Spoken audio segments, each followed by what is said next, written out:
jsme pod nějakým Ježíškem, nebo Ježíšem. Já nevím, jak to myslí nazvat, ale teď se budeme podívat na obrazy, kde přidám slovo Lukášovi, který je také mnou, takže teď, čák byl. Jedem.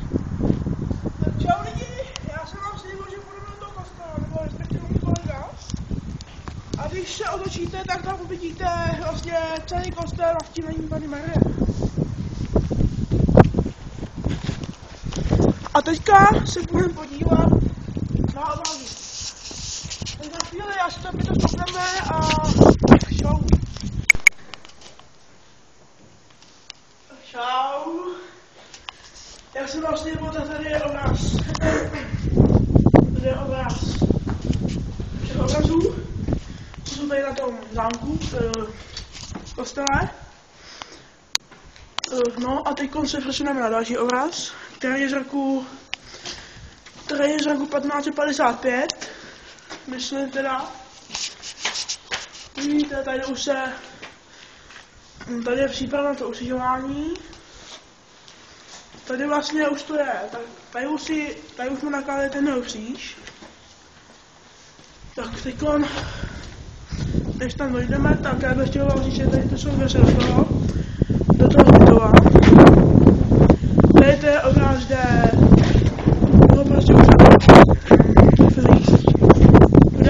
ho vážou na ten kříž.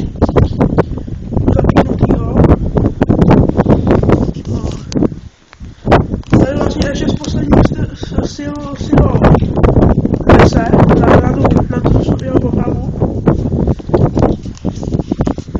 No, tady už vlastně zabit.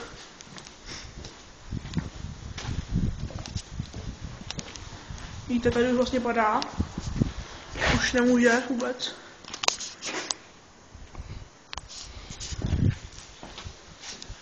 No, tady teďko jeho obrázek takovej na doplnění.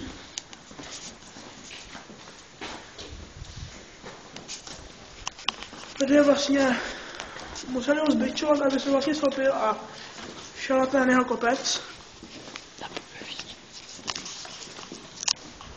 Tady už zase nemohl. Tady už vážou. Tady už vlastně vážou. Tady je kaple nějaká.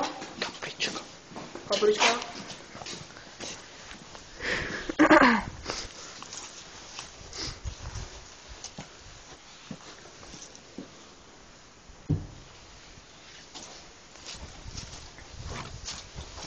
Ale vlastně už je přivázaný jednou rukou.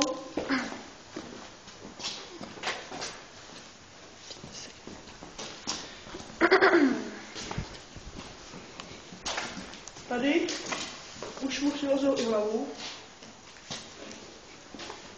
To je další kaplička.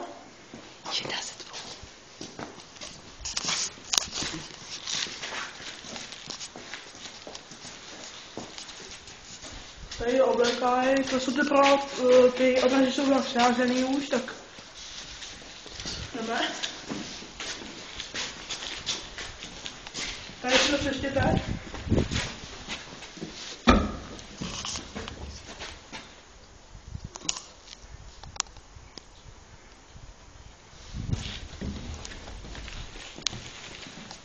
Tady je další, to už je připloutaj.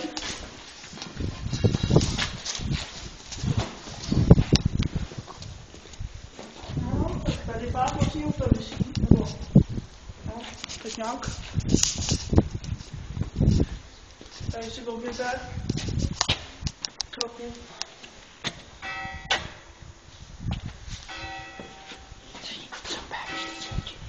Jsou právě 4 hodiny. Když slyšíte vymlání, tak jsou 4 hodiny prostě. Tady jsou přípravy na, vlastně na, jak víte, tady to jsou na ruce, tady to na nohy. O, a nevím, přenem se. Tady už je.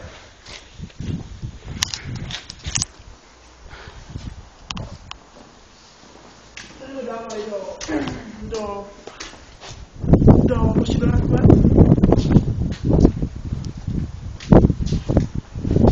No, tady vlastně už to mrtvých.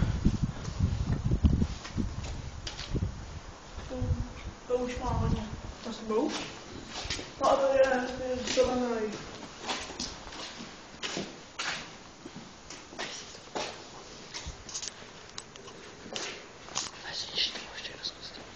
A to není všecko, co bych vám chtěl říct. No, zase v příštím díle, nebo teď vykladáme stopku, tak vám ukážeme, co vám ukážeme, kolego? Kraví nám ukážeme, náš tady místní. No a čau. Kdo tam bude? Kdo tam bude? Čau.